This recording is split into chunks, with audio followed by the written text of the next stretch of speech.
Cowardice asks, the question, is it safe? Expediency asks, the question, is it politic? Vanity asks, the question, is it popular? But conscience asks, the question, is it right? And there comes a time when one must take a position that is neither safe, nor politic, nor popular, but he must do it because conscience tells him it is right. Every time our country stands in the path of danger, an instinct seems to summon her finest first, those who truly understand her. When freedom shivers in the cold shadow of true peril, it's always the patriots who first hear the call. When loss of liberty is looming, as it is now, the siren sounds first in the hearts of freedom's vanguard. Fighting for humanity and against globalism, one mind at a time. It's the Freedom Link with Joe Joseph.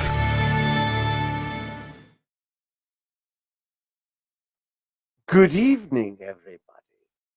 It is the start of a beautiful new Saturday the 14th, not Friday the 13th, because that was bad and it sucked. It's probably sucked for everybody.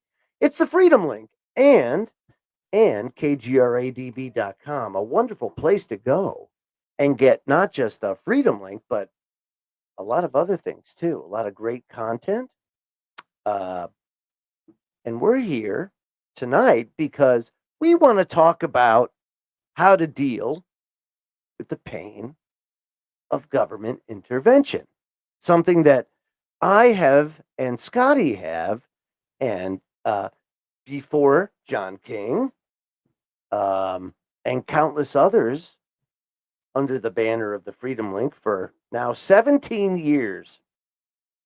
That's how long the Freedom Link has been around. So, and by the way, one of the things that is interesting about just the Freedom Link, that's all it's about. It has absolutely nothing to do with money.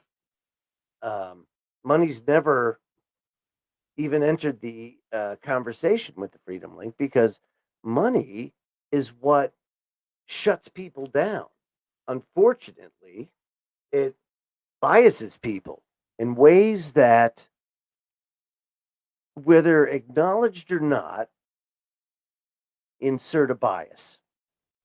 So, the nice thing about this idea is to remove that bias and to be able to speak freely and understand what truly is going on. So we're going to try to understand tonight what's going on, and I'm going to use myself as an example of what's been going on, and more importantly, why I had to go silent for a while. Because at the time things started to go on the downward slide for me, it was kind of at that point where most people that do this are at that pinnacle of making change or really, really, really gaining momentum. And then all of a sudden the wind's taken out of your sails. Now, a lot of people can say, well, it's a government conspiracy or everybody's being watched. Now, it's true. I will tell you that. Everything is being captured. Everything tonight that we're going to talk about, Scotty, right off to Buffdale, Utah, in one way or another, and stored there for either current use or future use. I mean, you know about that kind of stuff, right? We've been talking about this for a long time. Yeah. It's you know, you're right. It seems like just seems like everybody who has been involved in kind of what we do, right? Uh, whatever you want to call this, uh, what being a truther or whatever label you want to put on It's just a label. the things we do. I just say exposing the truth or trying to get to the find the truth. And by the or way, whatever. let me say this. What Scotty is saying is absolutely central to what the Freedom Link idea is, which is there is no labels, right? There's Right. no titles of nobility, as Jefferson was so adamant about when they wrote the Constitution, that they insert that no titles of nobility at all, that we weren't even going there, right? So that was central to the tenets or the foundation of what not just the United States, but at that time, you had France that was in revolution. And it was spreading at a very rapid pace. And that's kind of where we're at now, where you have this idea, this need to break away from the control structure, or at that time, that strong central government, that strong federal presence. Now it's ever more present, where government goes in and helps. Wherever you get help, you get control. And the more government helps, the more control they have. Just remember that. And some people feel better about that. Some people don't. I think the problem is more people are starting to understand and see it in real time, because nothing right now is really out of play, if you will. 20 years ago, 17 years ago, even when we started this, the spread of social media was just starting. It was just like there were still flip phones, It was like, Right. what do you say, Scotty? Those StarTacs, Motorola StarTacs. That it was the thing, man, when we started. That's right. Right. Yeah, and People just that Freedom Links people is were old as still our marriage. rocking their Absolutely. yeah. People were still rocking their indestructible Nokias, and Dude, I'm telling you. So we were just in the infancy of that kind of thing where, people snapped a picture. It wasn't even video at that time because data was expensive. And then it grew and grew and grew to now where it's at today. And I think that's why the elite are very concerned. They're extremely concerned about what's going on. But they have also understood, a la George Soros, right? And his initiatives to go after and start to control your local governments, your state governments, through different ways and means. One of them being guns, right? We've seen that, and how the gun debate has heated up. Also, you also have the increase, shall we say, in incidents related to people that have basically lost their mind. Let's just remember that a firearm is akin to a hammer, is akin to a, let's say, a pneumatic nail gun. People in carpentry, you know what I'm talking about. It's a tool. It's a tool and it has uses. So when these happen and these incidents happen, these tools are used, but by no means should that affect somebody else's right to use that tool. Right. right? Kind of simple. We're not going to outlaw hammers.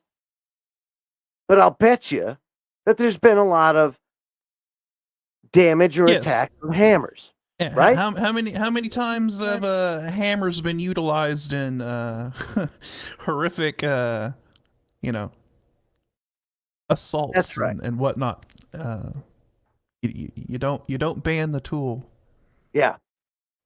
I just wanted to reach out to William Hale here. Where's Kev? Yeah. Sorry, buddy. But just a little over a year ago, Kev passed away. And we still kind of persevere and we press on, but miss him. Yeah, very much. Yep. So let's talk about what's happened. What's happened with me in relation to what we're talking about tonight. And it kind of goes back to the year 2019. I could go back even farther, but that's when things for me went off a cliff. And that's when the government really, I got to understand what a lot of Americans suffer through for whatever reason when the Department of Children and Families, CPS for some, DCF for others, get involved in your life. And that, my friends, is and can be extremely stressful. And we've seen countless videos of people that have stood their ground and said, by golly, no, you can't get in here. You can't get in there. You can't this and that and everything else. And hey, you know what? They do what they do. And I have, let me say this. I learned a lot prior to having to deal with them that I had rights, that we had rights. And we certainly exercised them to every extent that we could. But as you know, lawyers are always needed. And funny enough, what kicked it all off, there was an incident. Now, my oldest son was someone that I can say without a shadow of a doubt was somebody that it was going to be and is and will be very successful in his life. But there are times when things happen that rifts emerge. Let's just say that. And family situations become very hard to maintain. So there was a point in time where a betrayal occurred, as best as I can say. And CPS gets involved, DCF gets involved. And out of that, yeah, that's right. At the time, it was he was just emerging from adolescence into adulthood. But for 3 years, we endured some pretty harsh conditions due to their interventions. We, however, were blessed with having what we considered, my wife and I, a guardian angel. And that was our caseworker. And I know a lot of people go into this stuff with horror stories and everything else. But I will say this. We had somebody that learned about how things really were, Scotty, with the world, how it related to um, basically what we talk about week to week. She actually was somebody that was interested in the things that we talk about. Why? Because we don't talk about anything that's crazy. We just speak the truth. That's it. As we see Right. it, we give it, you know, we give it our best. However, I will say this: I have never in my life, in all of my research, seen a case where CPS gets involved or DCF and they get or are documenting a story in which, oh, it's a success story. It's like, boom, uh, boy, did they make my life better. No, it's not like that. Every time they get involved, it's a living hell. Only this time, we experienced something where it was a living hell, but it was actually a living hell balanced with an awakening for somebody else. And at the end of everything, we had somebody almost akin to that. And for people that are knowledgeable in the Bible, those recording angels that just record everything. They're just there to see and observe and to basically, they're writing your record, right? And she objectively recorded everything for us. For 3 years, she recorded everything we did. And we had no problem with it because by that time, we had kind of gained that trust. And there was a big family feud going on, which is what sparked the whole thing off in the first place. And for everybody out there that goes down these roads, these rabbit holes, if you will, I'm sure most of you out there know how that makes you a black sheep in many ways. Many ways. Right. Well, right? In our case, it was just a way for my wife's abusive parents, who have been so for a very long time, and even to this day, right? How they are able to use my oldest kids to use this platform and also my wife's disability against her. And they tried, but yeah, that's right. But and here we are, we're at the tail end of it, which is why I'm talking about it now, but it's been since October 2019. We have been through just some of the most unbelievable, horrific things that any family would have to endure, you know, and we're just um, we're tired, and that's the biggest thing right now that is um, just keeping us going is the fact that yeah, we're almost at the end of it, but man, we are tired, dude. So I have like this hearing a week from Tuesday. It's my last. So from the DCF standpoint, we passed that test. Hot, skippity doo dah. We finally made it. 3 years. However, in all of this stuff, the betrayal occurred. And the betrayal was we had some disagreements. And I had left all of my firearms down south prior to moving up north, Scotty. Because you know why? We know what happens when you go north. Bad things when you have guns. Now, Right. everybody knows how I feel about that stuff. If you have them, first of all, you can have whatever you want. That's my thing. It's in the Constitution. It is an absolute necessity for many, especially now more than ever with crime going rampant. And especially in rural areas, which is where I was for many years.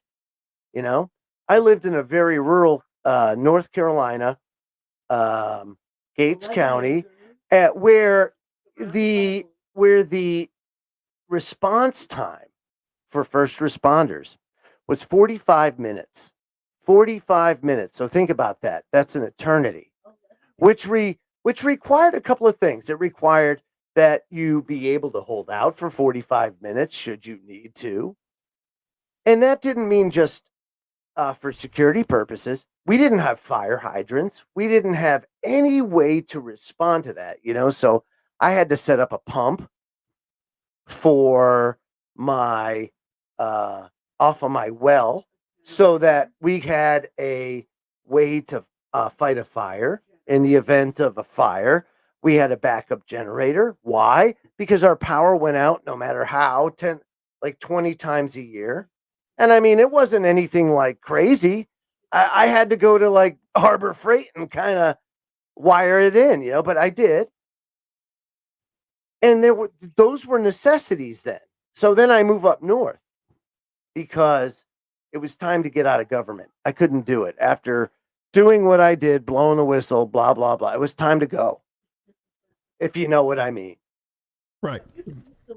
Yeah. And I chose to leave. And so I go up north and I get into manufacturing, which is really a passion of mine, believe it or not. I love it. Still doing it today. And I love every minute of it. However, after I get here and I'm established, my son decides, well, not decides, he has no choice. He has to come up north. And it's okay.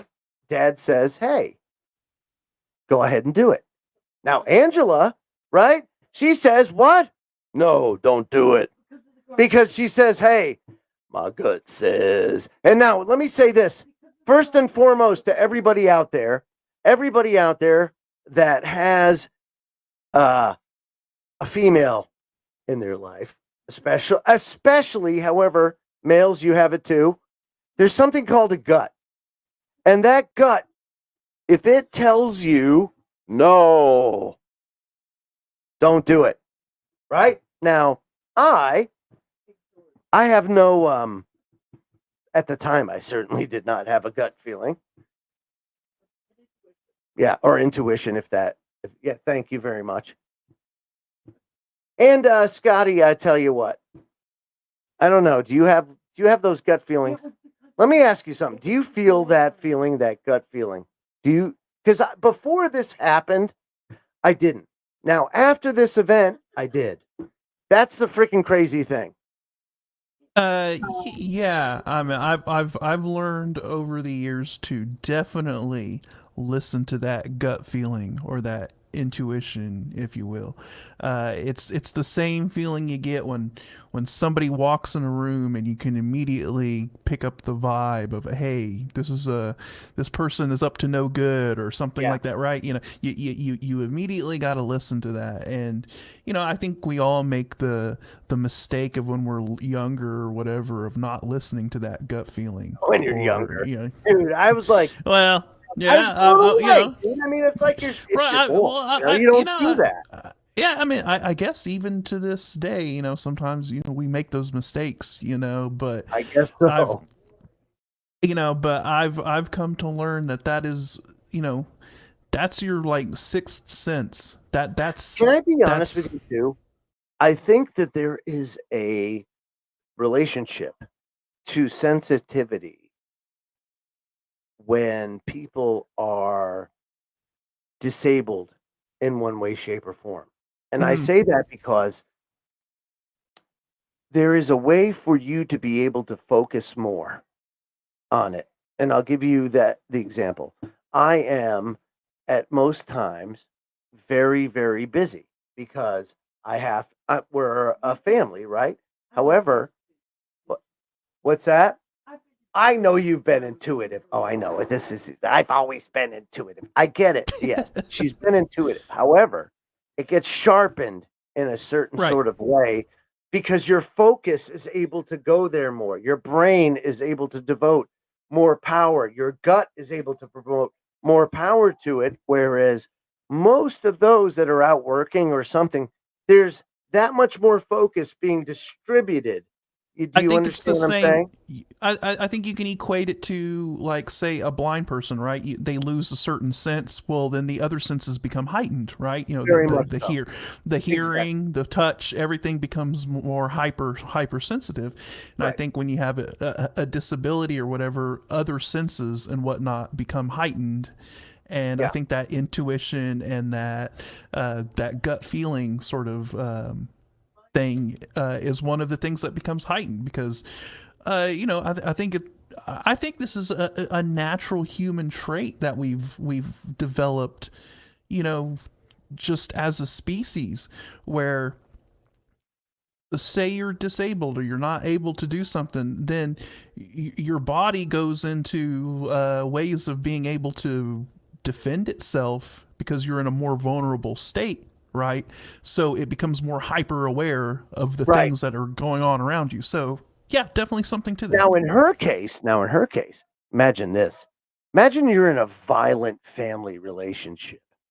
Right. Imagine that you're a child growing up in an abusive environment. And that environment is ever present from the time that you're born up until the time that you're 18, up until even after that, up until the time of present day, because they can't stop causing trouble. They can't stop trying to exert their control over their daughter, even to this day, even to this day. And that's a problem. Now, see, Right. we're in the end stages of that, our family.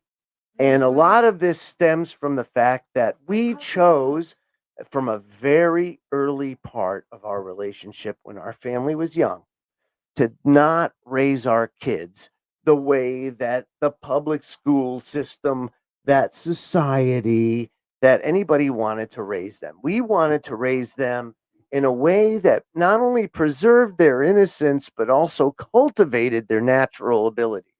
That was kind of the premise or the foundation of the way that we did that. Now, the way that you could describe it would be probably the closest thing would be called unschooling. That was what we were trying to achieve. To break our way out of this three probably generation habit of thinking that this is the norm. And there is no norm. That's the one thing that people have to understand. There's no norm. I mean, if you look historically, there's no norm here. We're kind of feeling our way through. I can tell you this, that the structure that's there now has failed us miserably. You can see it in the numbers. Ever since the federal government got involved in education, it's been horrific. And the numbers speak for themselves. No knock to any teachers out there, by the way. You're doing the best job you can. However, And what I'll also say is that you guys chose to what they call break the cycle, right? right, You're breaking the cycle that's right. of of generational uh, abuse or whatever was going on her side of the family. That's You right. break the cycle, and that causes a lot of problems with people who want that cycle to continue. That's right. And so Well, yeah, of course they do. right, Habit is a. Let me tell you something. Humans hate change on the whole. It does. If you think right. about it, once you kind of get into a groove, you kind of don't want it to stop. It's the way it is. I get it. However, we have to stop this, and there's a host of reasons why we feel this way.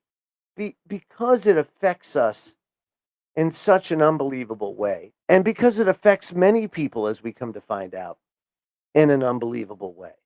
So, as this has gone on, uh, my wife, who was permanently injured when she gave birth to my youngest daughter, um, and was injured in such a fashion that there's no cure. Now, imagine that.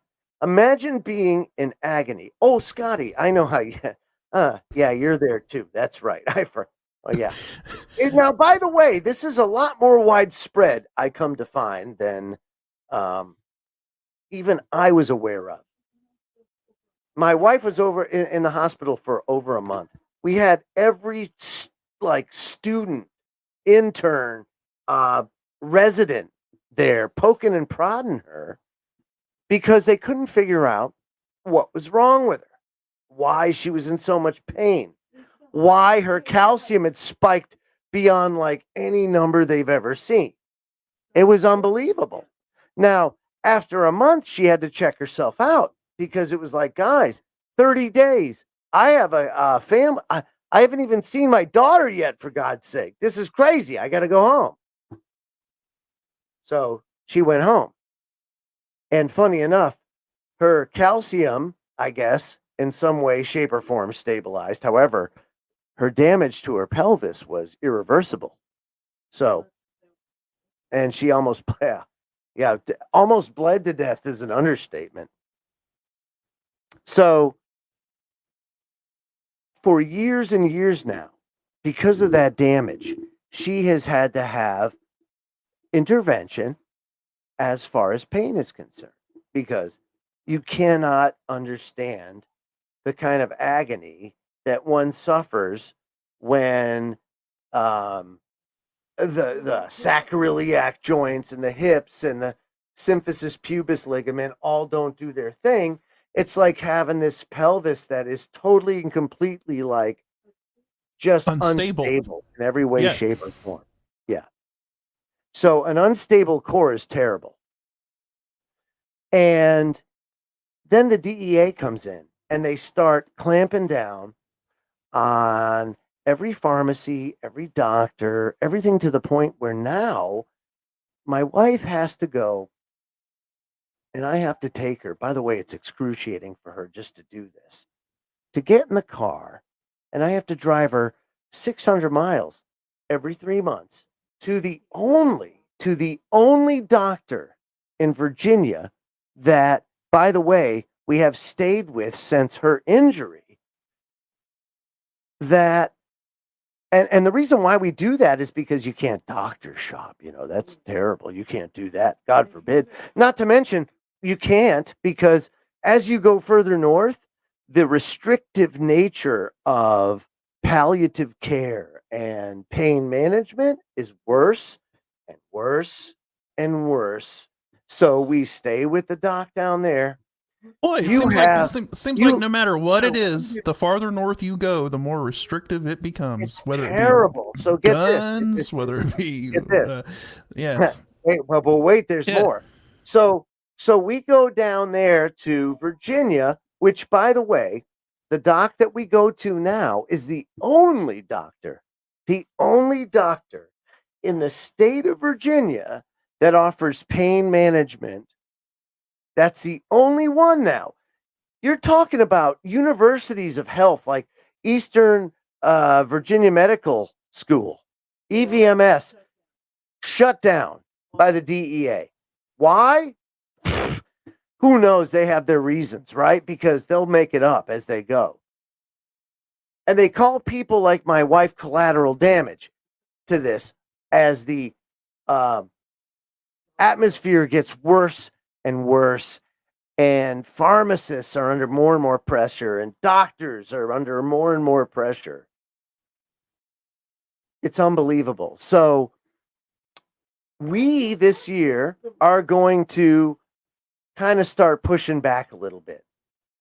I have to get through this last legal hurdle with the 2019 drama brought on by my son and my in-laws that are,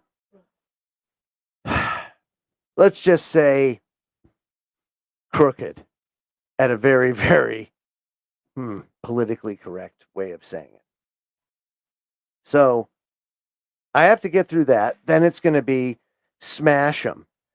Now, the reason why I'm doing this is because, again, Scotty, I found out that people like you and my wife are part of millions of people that have suffered at the hands of the DEA, of their heavy-handed regulatory structure, because they'd rather go after you guys than the people bringing the fentanyl over the border, because they'd rather go after you guys than the cartels down in South America or whatever.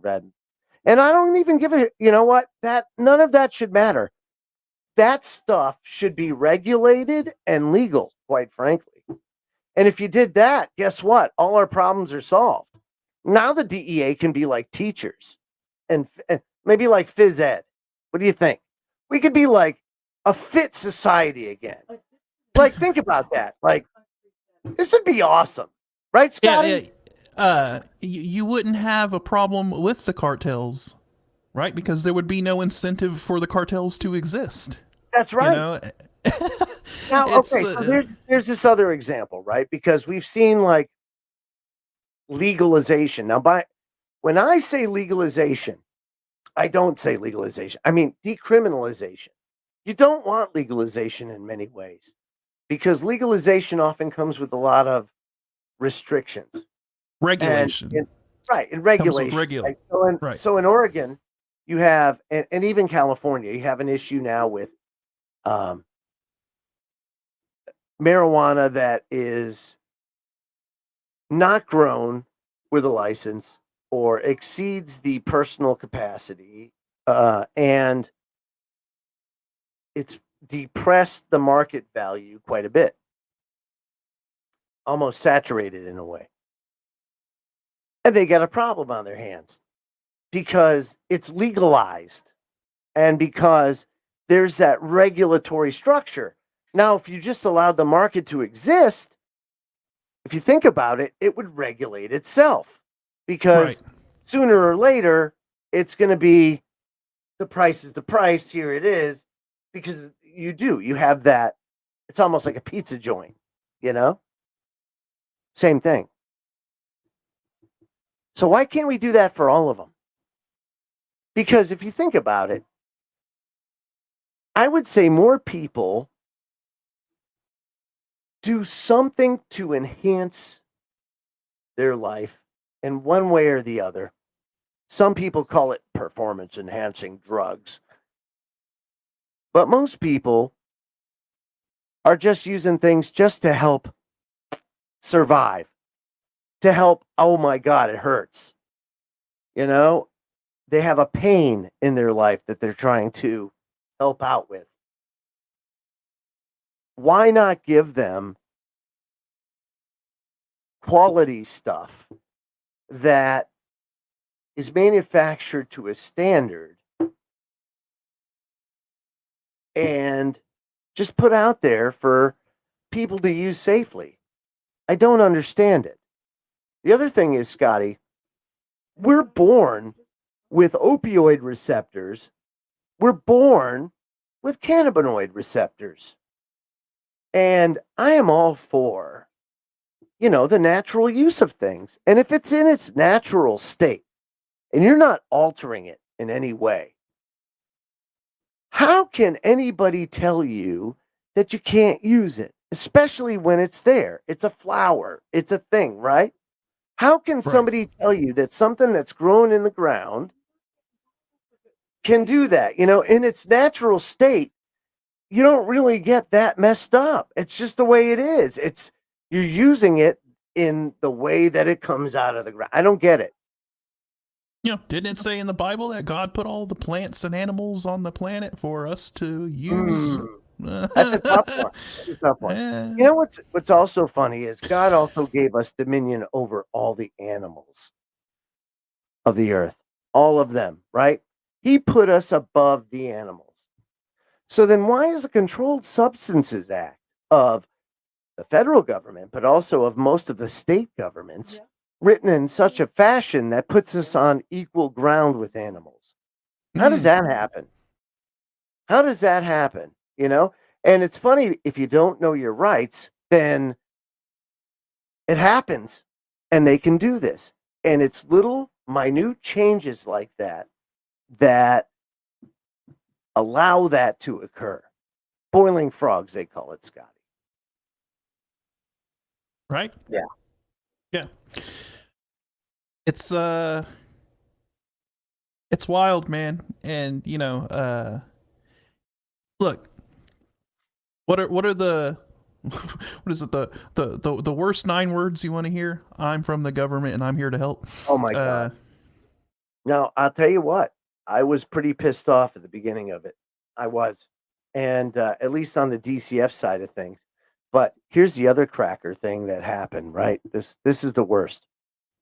When my son came up, he brought L Bang Bangs with him that were not supposed to be brought up here, that I intentionally left down south, knowing that they were illegal. So I left them down there.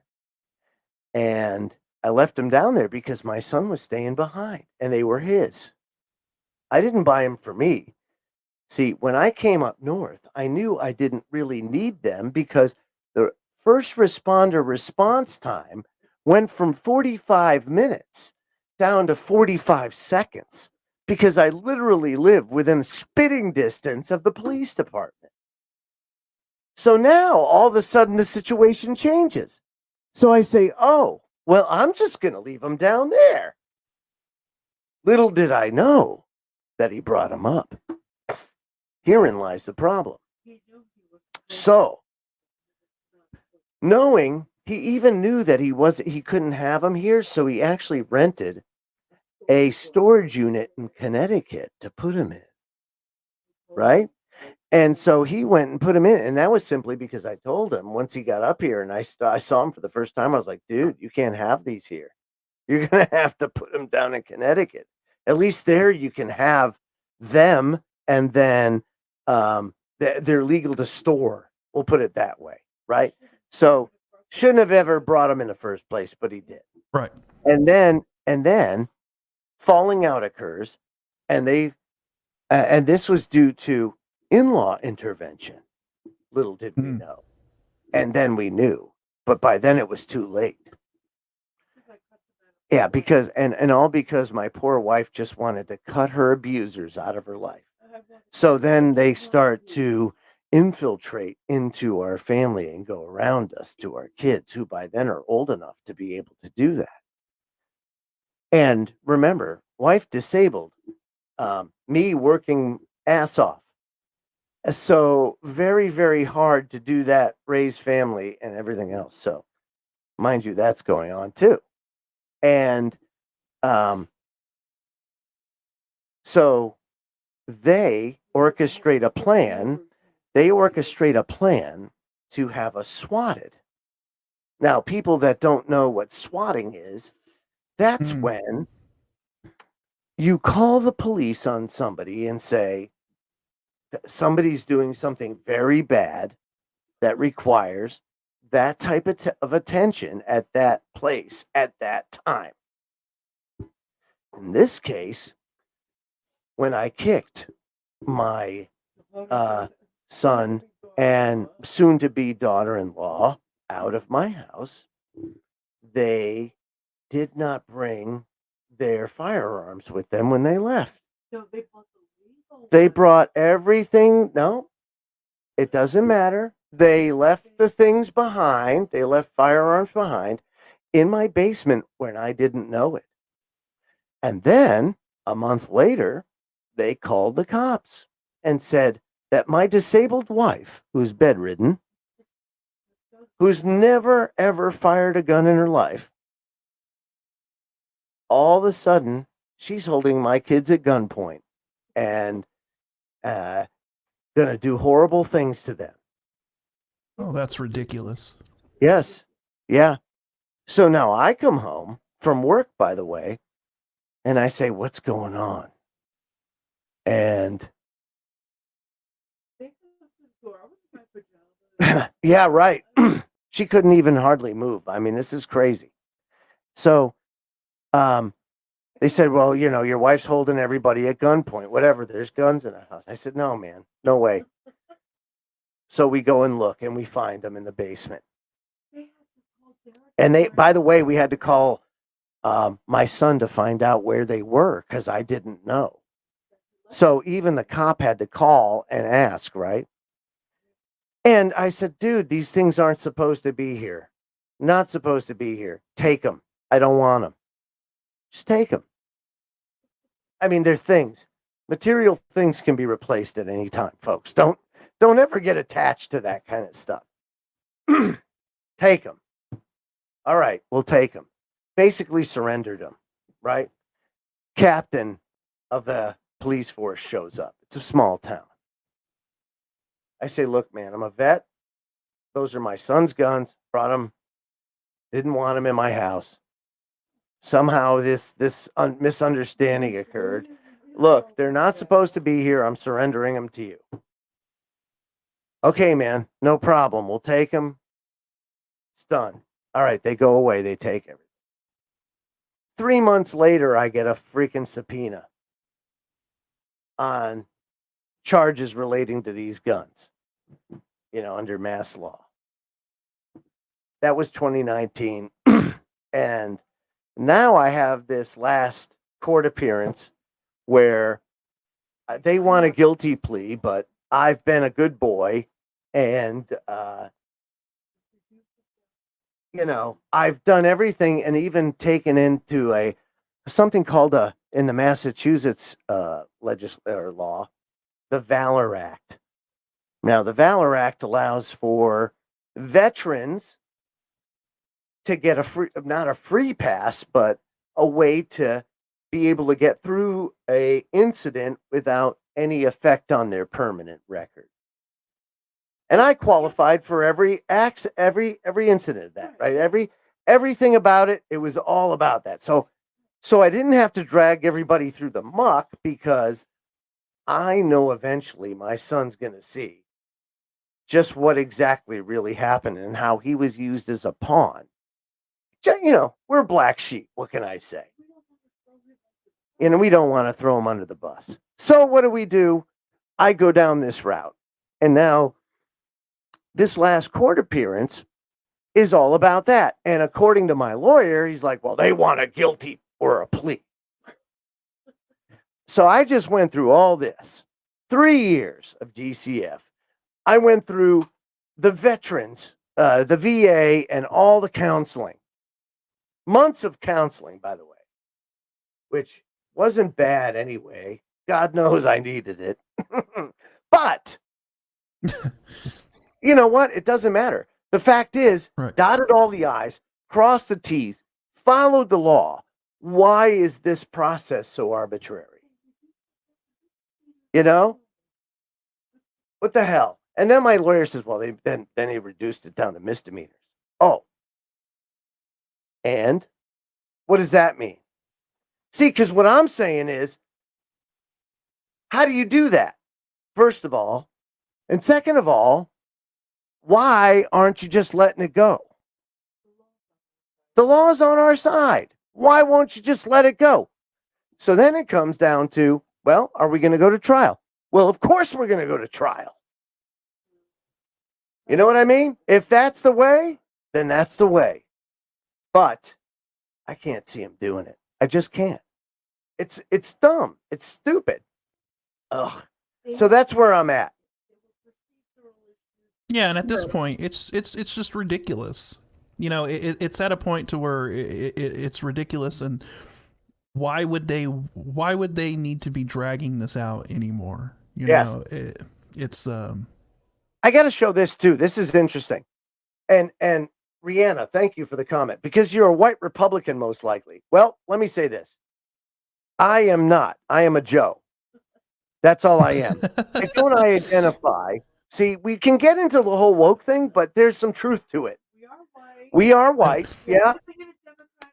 I am in a Democratic state, but I am not a Republican. I am not anything. I'm just Joe. I'm just Joe.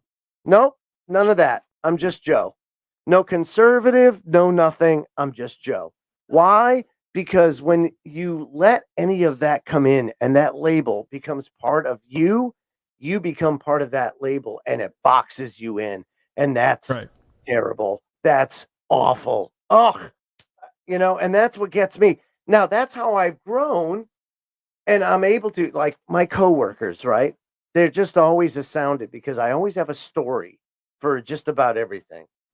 And there's a reason because I've studied all this stuff because I've seen it through a lens where I don't have labels, where I don't depend on that to formulate an opinion, and it's helped me in a lot of regards. Now it's hurt me too, because you're kind of outside of things. You don't have that connection with certain people that you normally would because you just kind of that's not your thing. Oh, absolutely. Yeah. And yeah, that's right. And Angela's right. Any unscrupulous family could use the system against you. Yeah. Absolutely. Neighbors, you hear Karen come up more and more often, Scotty. Oh, that Karen. God, blah, blah, blah. Yeah. Yeah. The system's built for that. Yeah. And to use it again. Yeah. Right, and look no further than what occurs in totalitarian regimes, right? Look at Soviet Russia or East Germany. When you would have neighbors or family members that have fell out. Oh well, let's just call the Stasi. And tell them so and so is doing something that is against the state or whatever, and next thing you know, they can have their neighbor black bagged and disappeared, just because of a disagreement or out of spite or whatever. It becomes a very powerful tool for people who want It most certainly does. maliciously hurt somebody. What better way to do it than to have the state come and do the dirty work, do your dirty work for you? I have never been called a sovereign citizen of the planet. However, there's a first time for everything, and I like it.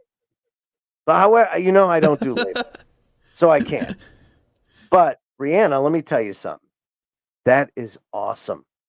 I kind of don't know what to say about that. Because that in and of itself is terrible too. See, those people, those people, I love it.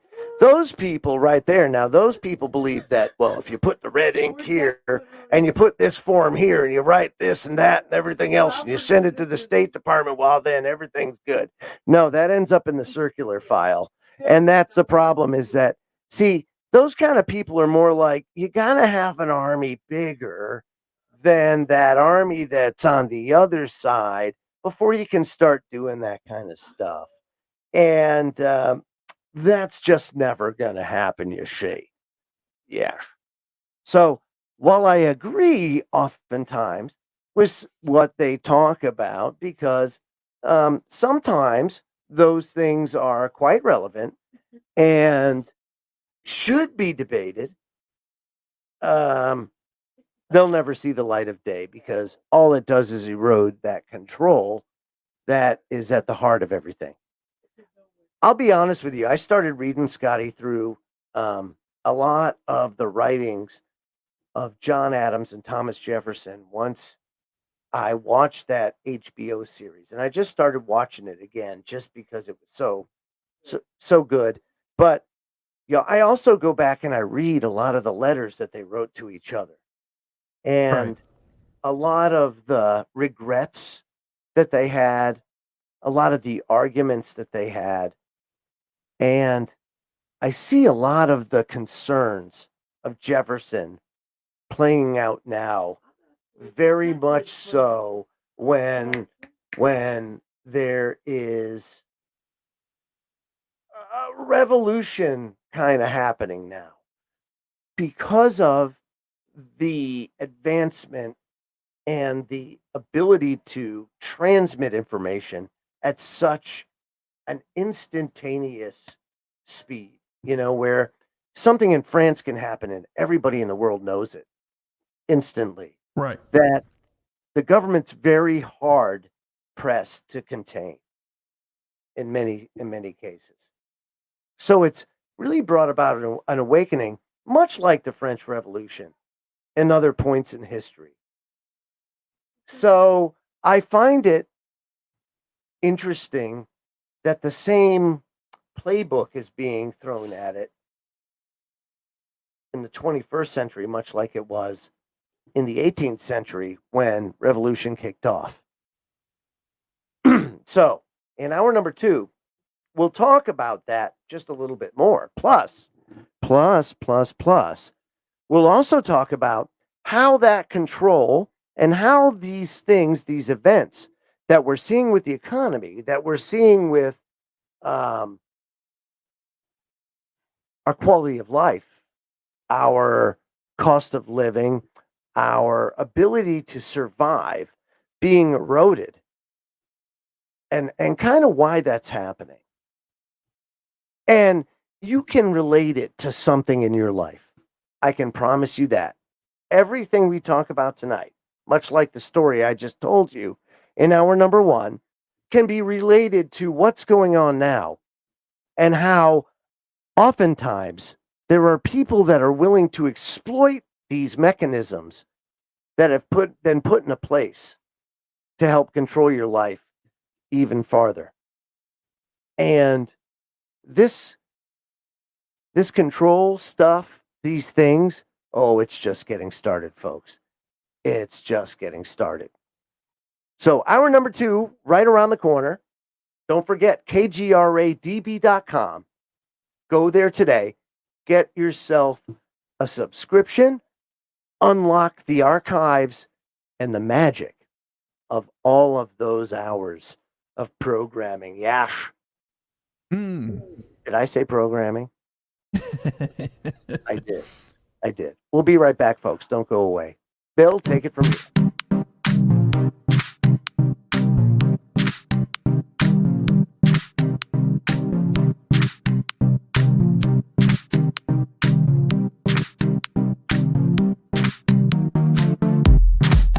Hey members, the new KGRA DB app is now available on iOS and Android devices.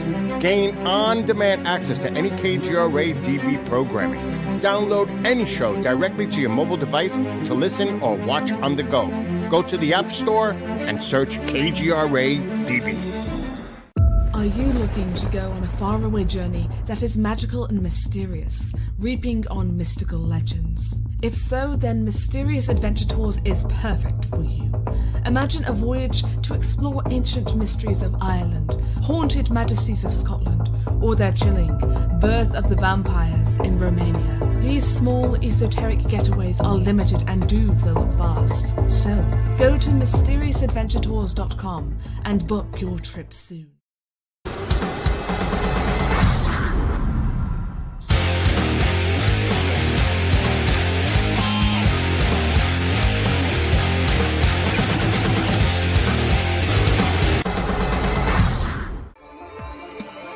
You're listening to the KGRA Digital Broadcasting Network. We provide unparalleled coverage of trending news in the world of ufology, cryptozoology, and paranormal phenomenon. Whether you're watching our video live stream or listening to one of our audio programs, you are getting the best from world-renowned researchers and hosts, guiding you through topics the mainstream won't touch. Miss one of your favorite programs? No problem. Head over to the members area at kgradb.com for access to our massive library of award-winning content. Make contact, stay connected, only at kgradb.com.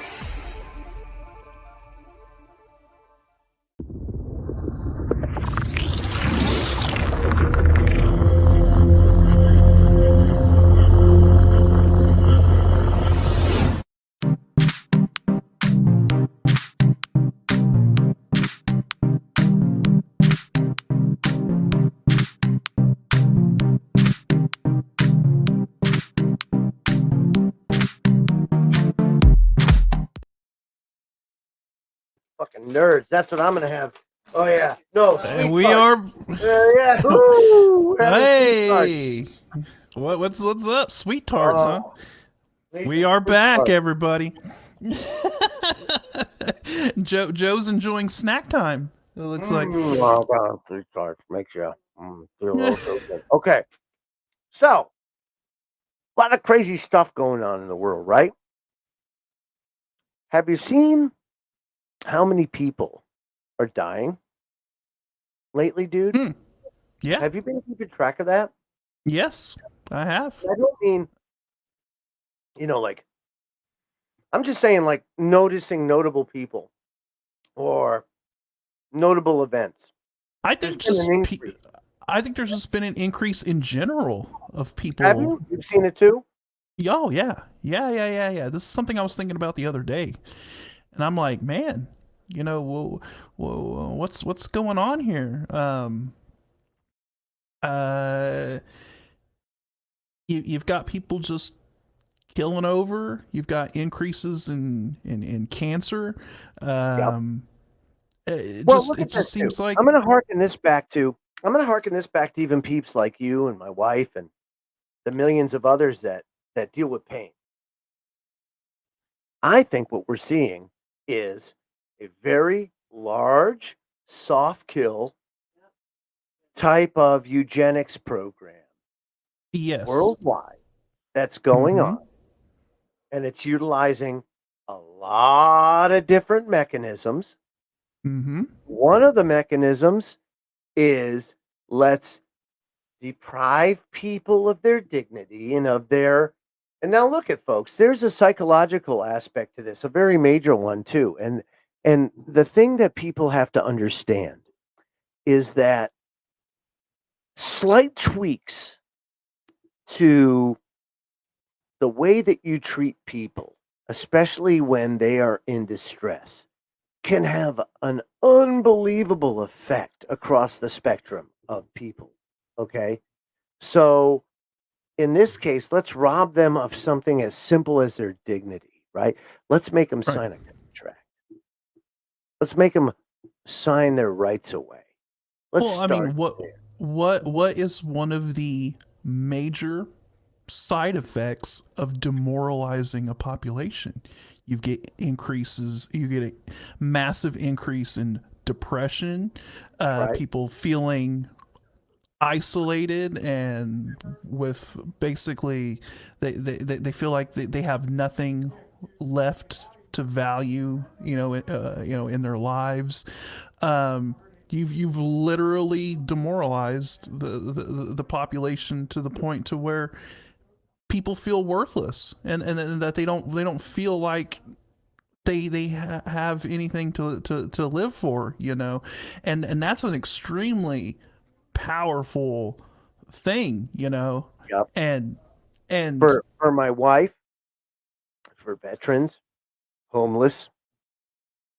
I just think the population just in general, surviving each day is hard because they Right. don't get the amount of medicine that they need because they are victims of the war on drugs. It's terrible. and even beyond that, I mean, just the economic strife that people are feeling. Yep. The Oh yeah, and then add that. you add that, and then you stack on to the fact that people have to walk on eggshells and think about everything that they do and say nowadays. You're constantly in this feeling. Everybody now is in a constant state of anxiety and stress, and just that by itself, anxiety and stress, takes a toll on your health. Does it not? Right. I'm so glad you brought that up. I am unbelievably glad you brought that up because that ties us back to the Rat Park experiments, and this is a very interesting experiment. I talked about it briefly last week, but to put it just to kind of recap it, you have rats, and inside their cage, they had like cocaine water, they had opium water, and they had water. And in just the empty cage, the rats always gravitated to one of the two waters, and when the drug laced waters, and when they just drank and drank and drank, and then they died. Okay. And then they put them into Rat Park. And Rat Park was a place where they had mates and they could have sex all day and they could ride the roller coaster, the rat roller coaster and the rat wheel, and they had rat drift tracks, and they had Right, good right. food, they had booze. No, they didn't have booze, but they had water. They did have booze. Well, they had their same 3, and then they had water. And what did they find? They found that the mice, when satisfied, when they were not deprived of their needs, they went to the water. Holy crap. They didn't want the drug. They didn't need it because they didn't have the pain. Their hole Right. wasn't there. Yeah. So this is what we're dealing with, right? They're doing exactly what they shouldn't be doing. And the problem is they know it. That's the worst part, is that they know what they're doing. And they're being sold on it, these schleps. By the way, and this is no insult to any cops that are listening to the show, but I got to say, the intelligence, when they do their little test to get in, right? It's not to see, are you the most talented of these people? Are you the most adept mentally? Are you No. They want people of a psychological profile that will do what they are told when they are told to do it. They want automatons. That's what they want. They want people that will follow a command, no matter how dumb it is, no matter how crazy and inhumane and unlawful it is. If I tell you to do it, you're going to do it. Mungo says, oh, okay, dog. Okay, boss. That's what they want. So they give you the And test. let me also point out to your whole, rat park experiment thing. What effect do you think locking down an entire population for almost 2 years had on everybody when you isolate everyone in their houses and prevent them from going out and engaging in society like we're supposed to? You think that might have had a little bit of an effect on the your lifestyle? If that's not the way you're used to doing things, it is horrifically harmful. look at the effect that it had on children, right? Who need that social interaction with other children and whatnot. And that's why even children who are homeschooled, parents know that they need to go and have that social interaction. So even homeschooled kids will get together with other homeschooled kids in order to have that social interaction. And so well, also, and let's just put it here too: addiction, overdoses, those all spike because of that. Right. Yeah. Right? You don't have that social interaction. It's another compounding factor that. Well, and then here's another compounding factor. Let's take away people's ability to get palliative care. Let's take it away from them to be able to go to a doctor and get their prescription filled. Now what do? Oh, I can go to the street, right? Which a lot of people are forced to do because they have no other way to get relief. So they go to the street. Some people refuse, like my wife, refuse to do that because of what that has. And by the way, my wife just said, I would rather die than get street drugs. But she doesn't have that option. Now, if she was a dog, she would have that option. If she was a cat, she would have that option. But as a human being in the United States, she doesn't have that option. What's crazy? You're not going to treat my pain? Let me die with dignity. Nope. You can't. You must suffer. You must suffer for the good of everybody. What's crazy is that ever since the DEA started intervening in the whole doctor-patient relationship and shutting all of this down and preventing people from getting the medicine that they need. You've seen a massive increase of senior citizens going and buying street drugs. That's right. You know, grandma going out and buying heroin. And oh, by the way, they're always with fentanyl, and you're all going to die. Right. I mean, how insane is that? You know, to last week we brought up the federal poisoning program and how they poisoned the alcohol during Prohibition of the 20s to scare people of drinking bootleg alcohol, and they killed thousands upon thousands of Americans. What is the difference between what they did in the 20s and what they're doing now with allowing the fentanyl to come across an open border and into this country? Knowing there is no difference. Yeah, there is no difference, man. They know. And what do they call it? Acceptable losses. Why? Because those people deserve to die. Why? Because they're doing bad things. Why? Because they're in pain. They're suffering. So how is that illegal? Look, that's why Angela and I are starting Cynic. Suffering is not a crime, right? It's not a crime. It's not a crime to suffer. You need to be helped.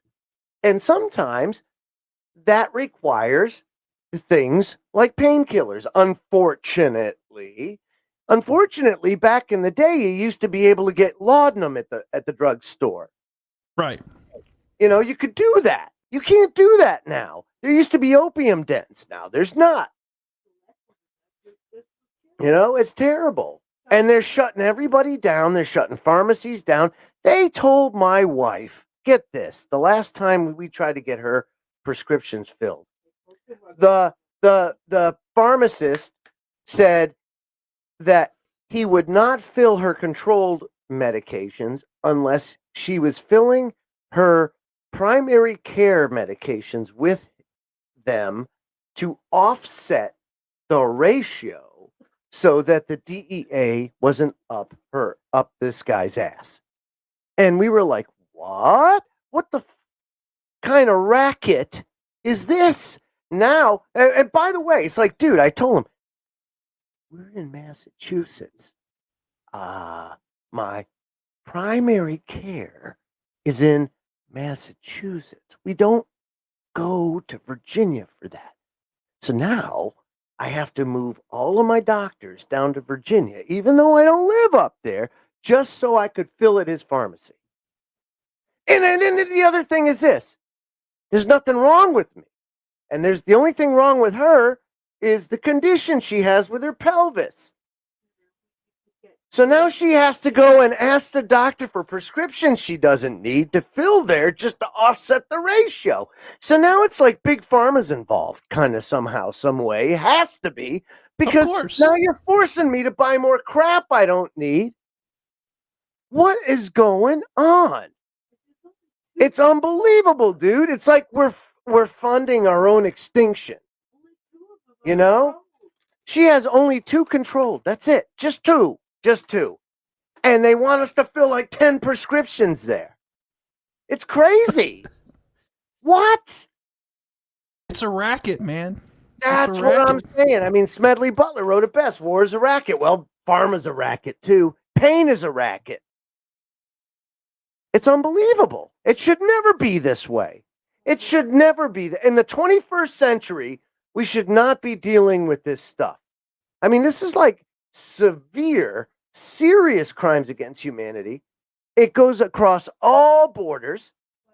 It's unbelievable. And how many people, I would love to know each year, true numbers, and I know we'll never get it, of people that needed help and couldn't get it, and they decided to blow their brains out. You know? Or their heart gave out. Or organ failure. Or the many other ailments that come about because of pain and being in constant pain. And going back to what I was saying about stress and anxiety and whatnot, you know, I mean, how many people are having stress heart attacks? you know, Mm-hmm. and just killing over because, you know, their body just can't take it no more, and they just give it up, you know, and it's you'll never get the actual number, you know, because it's crazy, man. And you know, a lot of this also has to go to like the root cause of pain. I Mm-hmm. mean, because pain can manifest itself in many different forms. You know, it's not just physical pain; it can be psychological. It can be a wide variety of things. But you know, what is the root cause of what is making people Yeah. It's a so very, very good question. demoralized and unhappy in this country? You know, and Very good question. and I think a lot of it has to do with economics, you know, people not having to just live paycheck to paycheck and constantly just, you know, worry about being able to survive day to day, you know, and the Yeah. stresses that come with that, you know, Angie going has back to and still to this day has fevers. They're called stress fevers right. because she's under so much pain and so much stress constantly that her body cannot regulate temperature. And you know what the doc said? Oh well, it is what it is. It's a reaction to pain. We can't do anything about it. Right. I've Like, had are to you go through the effing kidding I've me, had to you go through the same asshole? thing. Yeah, it's like crazy, man. So that's the problem, and it's systemic, and it's not going to change unless enough people become pissed off enough. Now, that's the whole idea. Is we want to start like a class action lawsuit for anybody that signed a pain contract or anything else because it's baloney, man. Not to mention the fact that doctor-patient relationship is sacred. And this is only one mechanism of many right now that they have to kill off as many people as they can and as fast a time as they can without having any attention drawn. The other way they're doing it is with housing. Now, there's plenty of housing out there, but that's not the problem. The problem is no one can afford it. Now, why is that?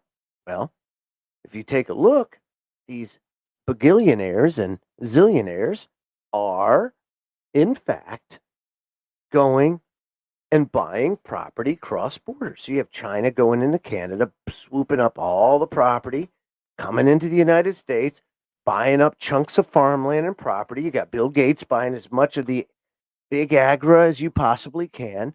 All of these people, these single individuals, or even retirement funds, or big organizations like Blackstone and uh, entities like that just scooped up all of the suburban housing and then renting them at astronomical sums that are making people absolutely, I mean, just at their wits' end. Oh, and why? It's housing. It should not be like that. You think a lot of that is probably part of the whole, was it Agenda 21, actually Agenda 20, was it 35 sort of thing, where they want to force people into concentrated Yeah, population centers and have the inability to buy property or anything kind of outside of that. And I wouldn't uh, be surprised if it took a more private type of appearance. In that it starts with the companies. In that it becomes part of the compensation package. Like if you get hired by the uh, Acme Widget Company, we're going to give you a trailer that's on the back 40 out there, and it's a 2 bedroom, 1 bath trailer, depending on your family size, you know, and you can live there, and we're going to give you $18 an hour but you can live there. You don't have to pay utilities, nothing else. $18 an hour is yours. Right, and look at what China does. They have all their workers live Same thing, on right? site. Yeah, they Yep. live on site, just outside of the factory. They have their house or their little. Probably that's not what I wouldn't even That's not consider for it a everybody. house, but yeah, Right. their little That's not for apartment or whatever. everybody. That's just for the worker bees. Now, the worker bees, if that's the route you choose to take, well, then that's great. And so you do. Now, there's other people that don't do that, and they live outside of that. But they're a lot fewer than they were before because now you've drawn everybody in. And then eventually it gets even less and less and less. And I'm telling you, what we're seeing now is exactly all of the things that they perfected during World War I, World War II, and then post World War II. They have implemented in a soft form and done so with amazing results. If you look at the first world's birth rates right now, all of them, every single one is below 2.0. Every single one cannot sustain their population. The only reason why the United States does is because of immigration. That's it. That's why the Democrats and others that push for open borders, which, by the way, wouldn't be so bad if there wasn't so many strings attached to aid, to Social Security, to benefits that they don't pay for, blah, blah, blah. Now, if all that wasn't there, a la like pre the Act of 1871, then it wouldn't be anything because they'd just be showing up, just like the Irish, just like the Chinese, just like many people before them. They would Right. just show up. There was no citizenship. We were just here. The incentive has changed. It's not like it was Yes. back in the 1800s. Correct. When immigrants came here and actually helped build the country. That's right. That's not what's happening now, No. And I think people need to understand that, it's not like we're anti-immigrant. I'm not Right. anti-immigrant, it's the reasons they're coming has changed and Sometimes some people Yeah. are coming strictly because it's better than where they were. Right, Which is right. why many people came to the United States. But also back then they understood what America stood for as well, and they also had to they understood our Constitution, and they had to at least sort of learn what this country was founded on and the principles of this country, where now they come across. Do you think how many of these people flooding across the borders have any concept of the American Constitution or even understand what this country was founded upon? All they know right is now they don't. Yeah, all they know is Right. America, free stuff. And that's basically it, So yeah, the entire incentive is completely different, and that's the problem. But Maria in the chat room is right. Hell, Americans don't know the Constitution. Absolutely right. Right. We our own citizens don't even understand. Well, that's a problem. But at the same time, it is not the responsibility of government for you to know what your rights are. Right. It's your responsibility to know what your rights are. So, it at its core is a failure of personal responsibility that is not being handed down, that's not being passed on, and it's not the role of government. The government, if you want to really get down and dirty, is there to protect your rights. if you will. That was the intent of the Right. founding fathers, and to provide stability in a way, because when you trade with other countries, you need basic structures set up in order to handle that type of stuff, like Department of Treasury, Department of State, things like that, right? It was never, ever meant to get out of hand and out of control like this. And that's something that Washington and Jefferson and Adams wrote about a lot, was the more government comes to the rescue in areas of your life, the more they exert control. Like I And said, it was trying to limit that reach. the worst 9 words you want to hear. I'm from the government and I'm here to help. Yes. Very, very difficult. But I will tell you this, there's a lot of suffering going on out in the world. And anybody in America, as bad as you might have it, are very fortunate to be living at this time in this place because if you look at life in most of the other areas of the world, you'll find that it's not, the quality of life is not what you would think it would be. And I wouldn't have known that if I didn't go around the world myself and see it. Right. That's not to say that we have it better than anybody. That's not what I'm saying. What I'm saying is, relative to human history and the suffering, the starvation that happens now, has happened in the past, all the human suffering, especially if you're a white individual in the last 100 years in the United States, man, you've had it good. And I don't say that outside of just the stark truth. And I don't also say it because of any sort of agenda.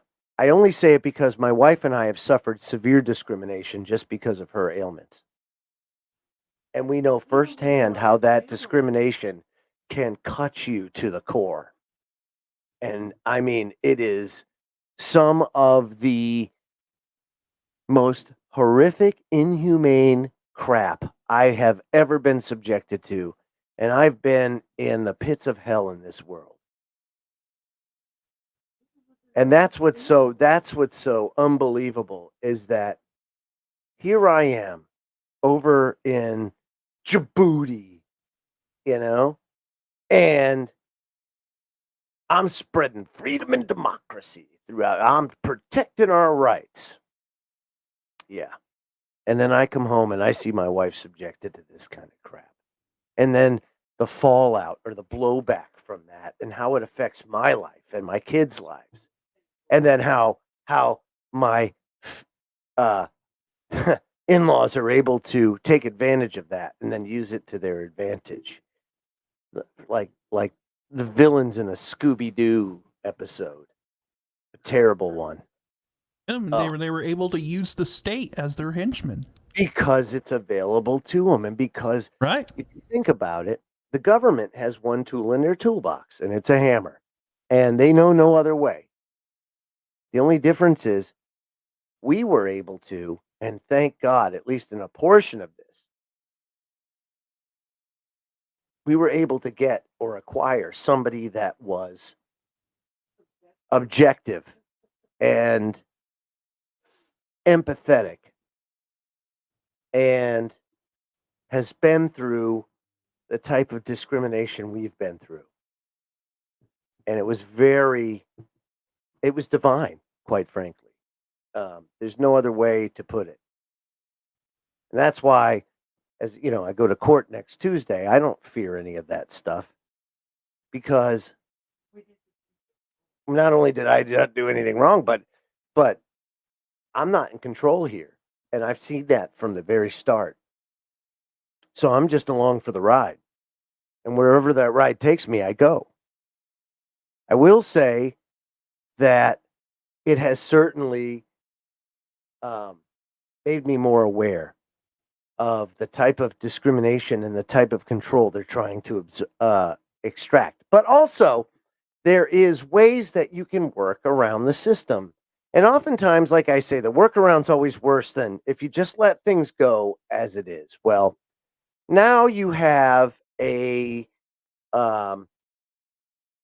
type of technology. Of course, you've heard artificial intelligence said ad nauseum in the news lately. You've probably heard it a million times. But now they have the robot lawyer, right? And it's an app. I actually downloaded the damn thing. It's pretty cool. You got to pay for it,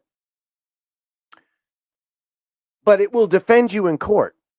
It'll tell you what to say when to say it, right? Because we all have the ability to represent ourselves. And this is just the most amazing thing. This is Study Finds.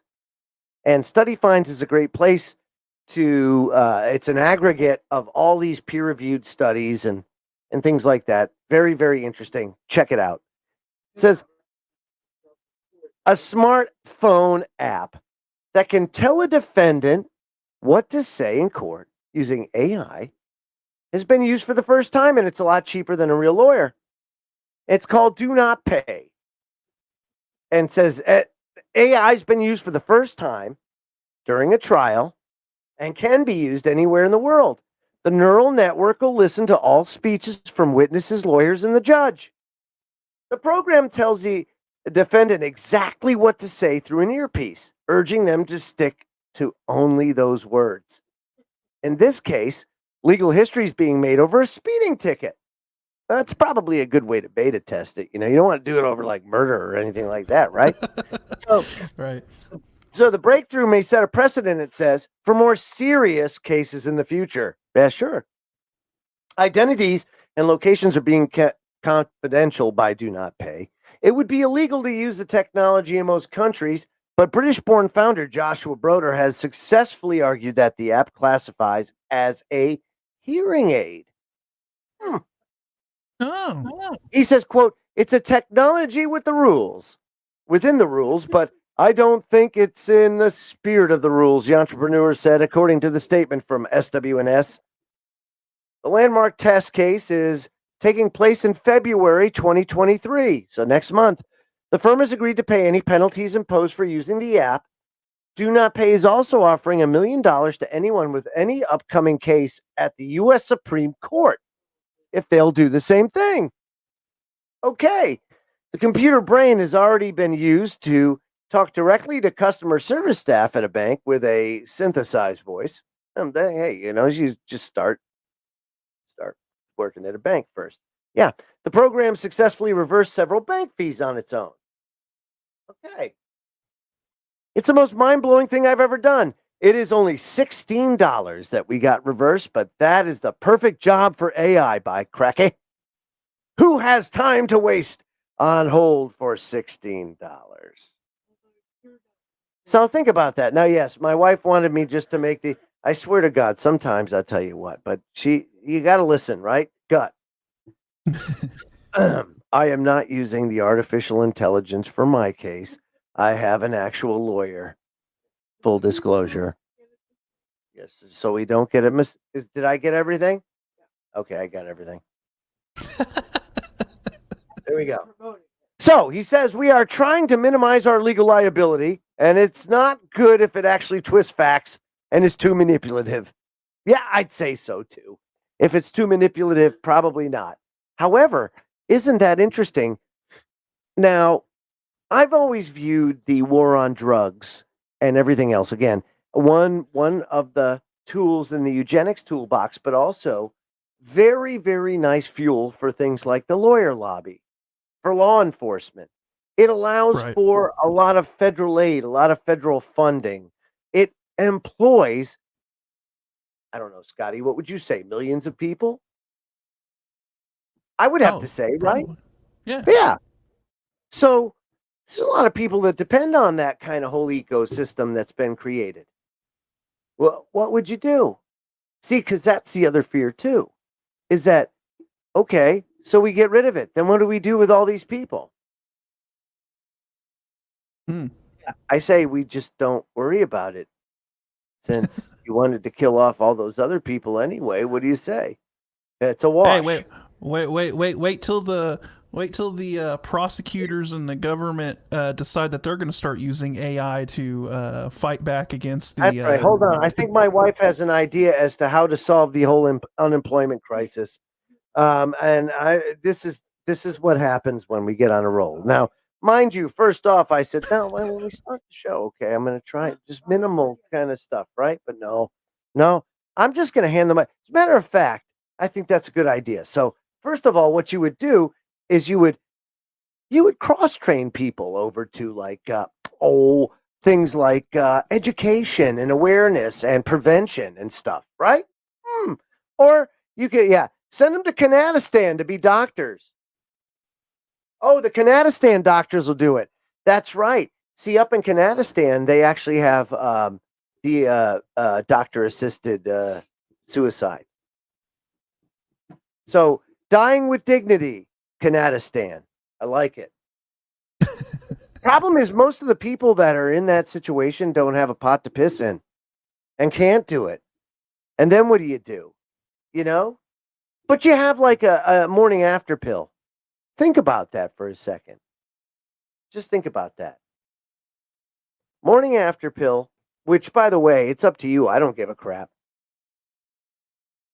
But you won't allow people with pain to die with dignity if you're not going to treat them. You don't give them that way out. It's unbelievable. Unbelievable. Lisa Marie Presley died. 54. You had this airman this week die on his way to class, 21. He was in the Air Force Academy. Just dropped dead. There also was some rising MMA star. She died. Dropped dead. Yeah, dropped dead. Yeah. You had Hamlin, Buffalo Bills, right? Luckily, he survived, but he survived. He survived. And I know they're going to make conspiracy theorists, whatever. Don't care. Just use your eyes, use your ears, and allow yourself to see things with a filter that filters out everything that you hear on the TV, all that commentary. Just stop. Yeah. And irregardless of what you believe the cause is, there's something going on. Something's going on. Something is going on. That's all you have to agree on right now. And he did, right, Maria? In this case, he did get hit in the chest with a helmet. But there have been a lot of deaths. And here's the reason why we know this.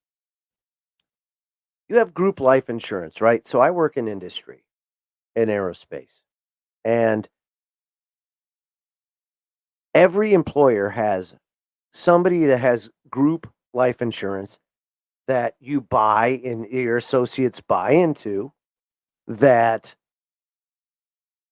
provide your life insurance should something happen and you die while you're employed there.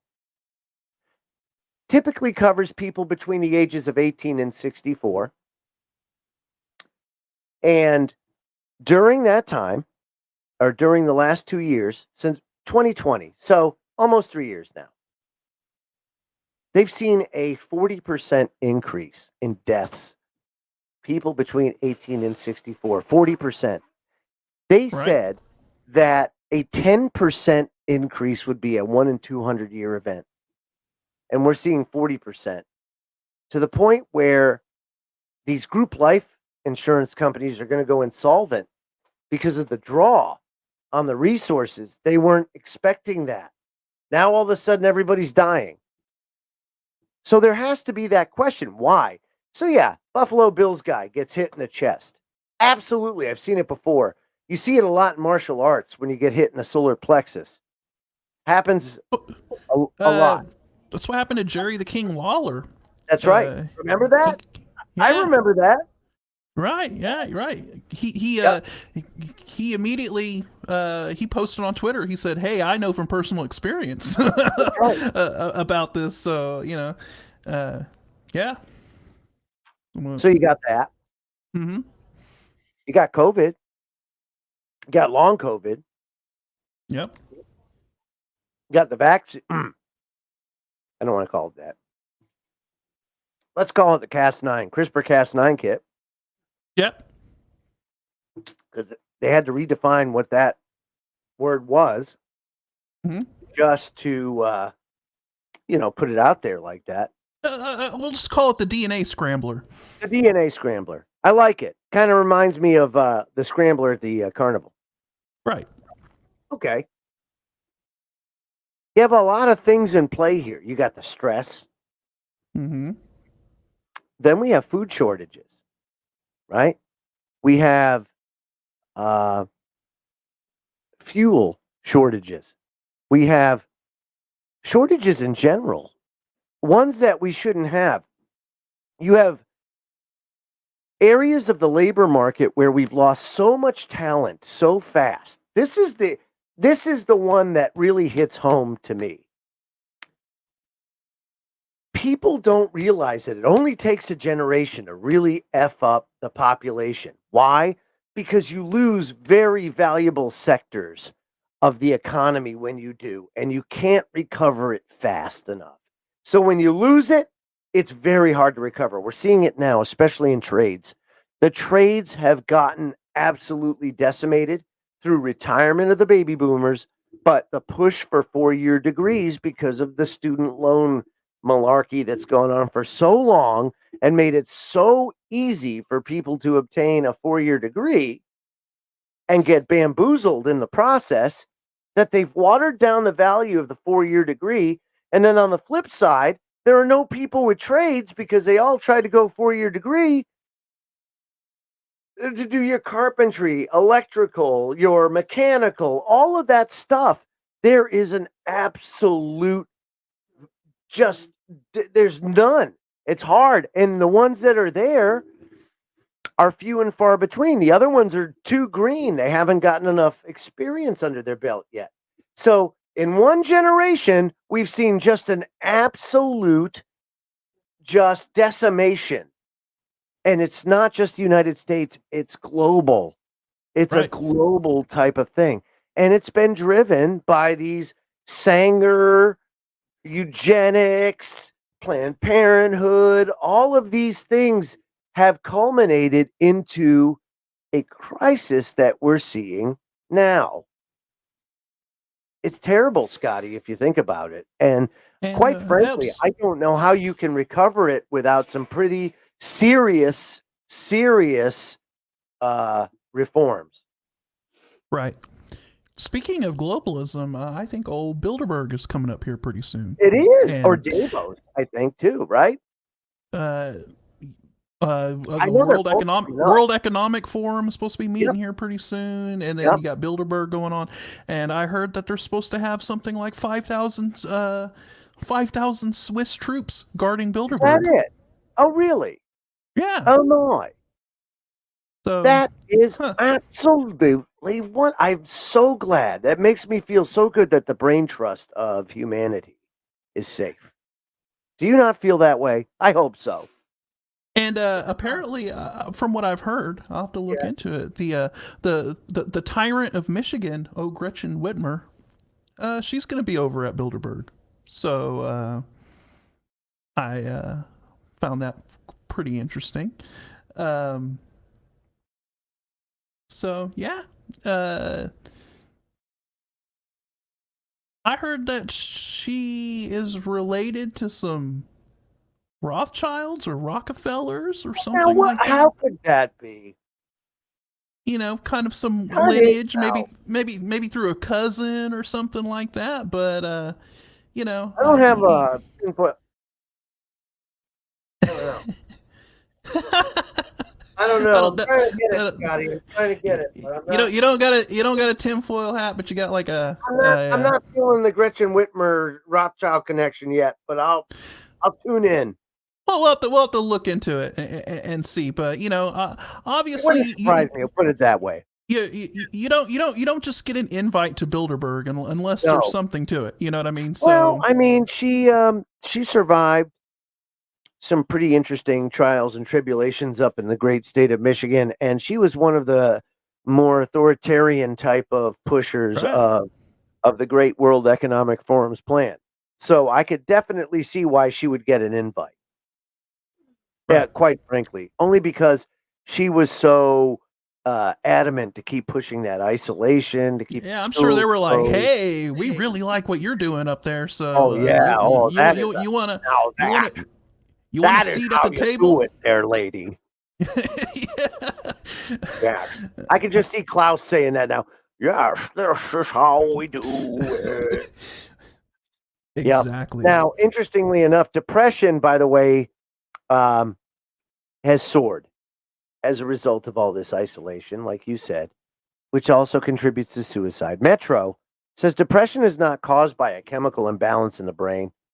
Interestingly enough, and it calls into questions what exactly antidepressants do, Hmm. which then calls into question what is the purpose. And if you look at, there's a lot of people on them. I even had a bout on them. I can tell you this: for those that have no exposure to them, getting off them is excruciating. It was unlike anything I have ever felt in my life. I literally, it took me 6 months to wean down. I tried to go cold turkey off them. Oh, that was bad. Literally, it felt like my brain was 6 feet levitating above my head. I literally felt like it was an out of body experience, although I was conscious and seeing everything. It was like, it was the weirdest sensation I can even begin to tell you. And that was just mine. I can't imagine what people go through. And um, there is so many people on these things. Researchers saying, according to this, their findings are important as studies show that as many as 85 to 90% of the public believes that depression is caused by low serotonin and chemical imbalance. And that's what you're told when you go to the doctor, by the way. Most antidepressants are selective serotonin reuptake inhibitors, which, by the way, are very commonly found in most of the mass bang bang events. Right. Yes. And were Right. originally said to help correct that abnormally low serotonin level. So Joanna Moncrief, the lead author, a professor of psychology at UCL, is a consultant psychiatrist at the Northeast London Foundation Trust, says it's difficult to prove a negative, but I think we can safely say that after a vast amount of research conducted over several decades, there's no convincing evidence that depression is caused by serotonin abnormalities, particularly by lower level or reduced activity of serotonin. So, the popularity of the chemical imbalance theory of depression has coincided with a huge increase in the use of antidepressants, right? Because if that's what they're told, well, then they're going to give people the solution. They're going to treat the symptom. That's what doctors are trained to do.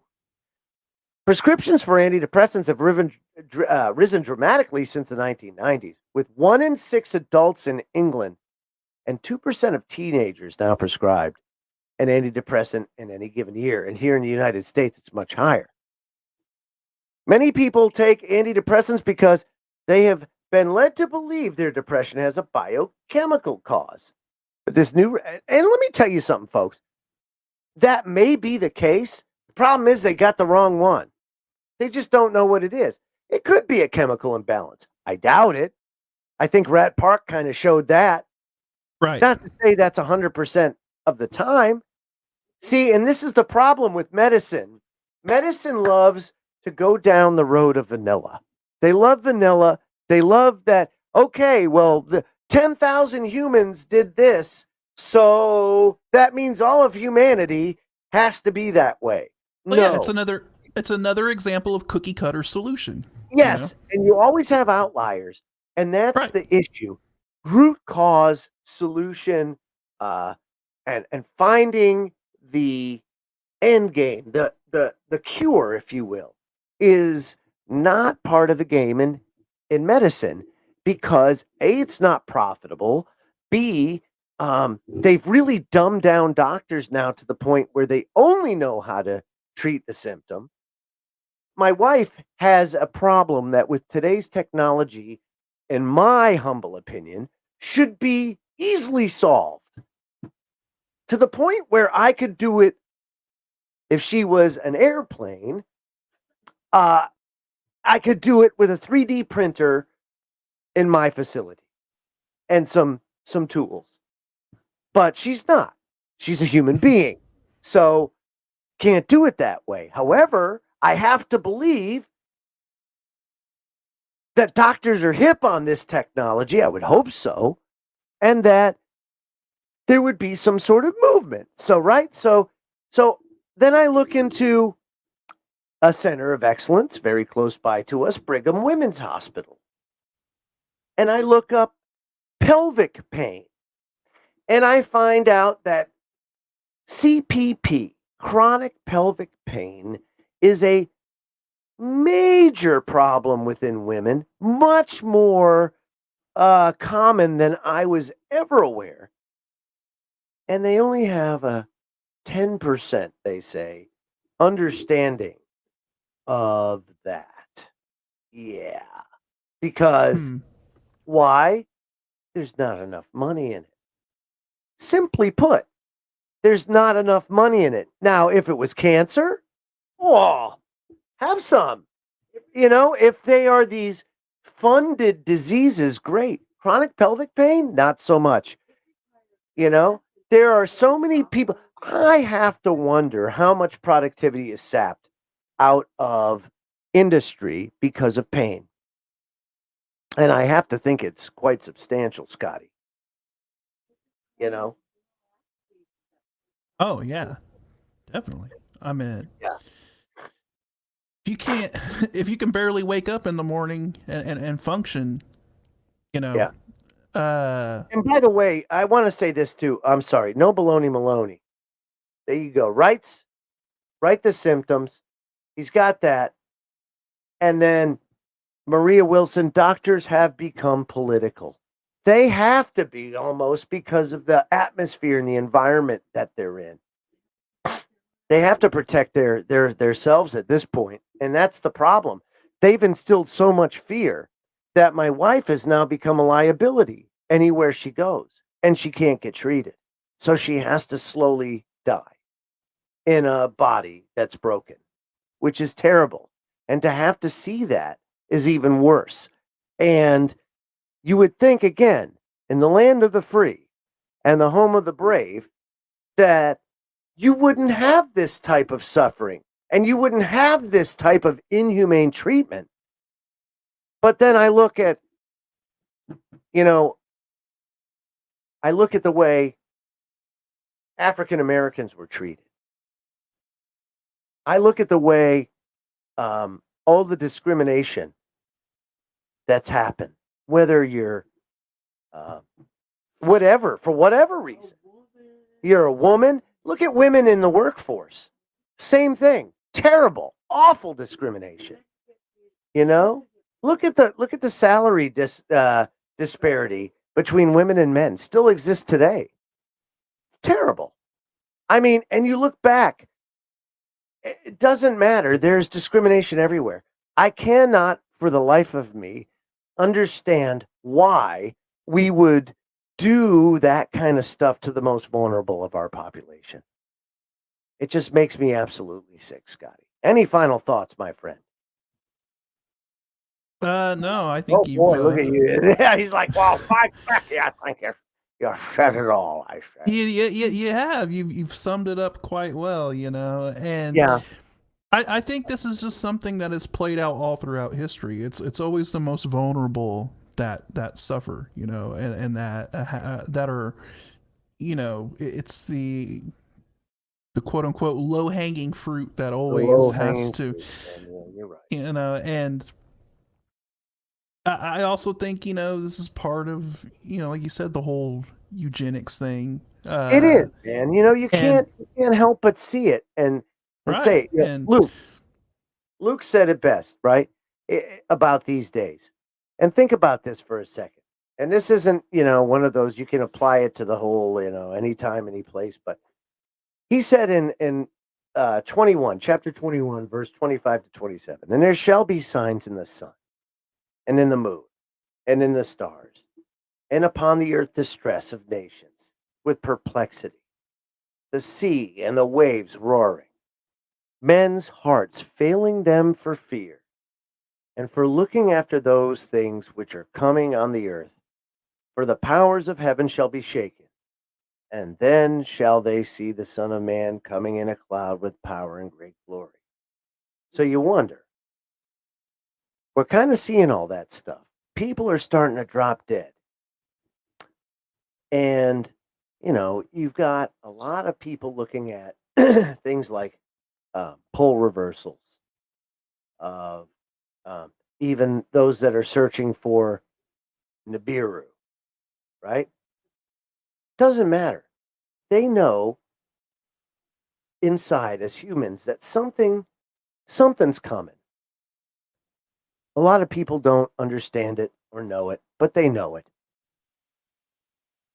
And I wonder how it's all going to play out. But I can see why, in a lot of ways, they could be saying, well, we're doing this for a humane thing. We don't want them to have to live through this. I don't know. It just seems like there's always a twist. There's always a twist. But anyway, folks, we're out of time. And it was great to be with you tonight. We'll be with you next week. Thank you very much for hanging out with us live. Anybody watching this, you can always email me, info@thefreedomlink.net. That's info@thefreedomlink.net. Scotty, too. Just hit us up. Have a great night. Bill, it's all yours, buddy. Take care.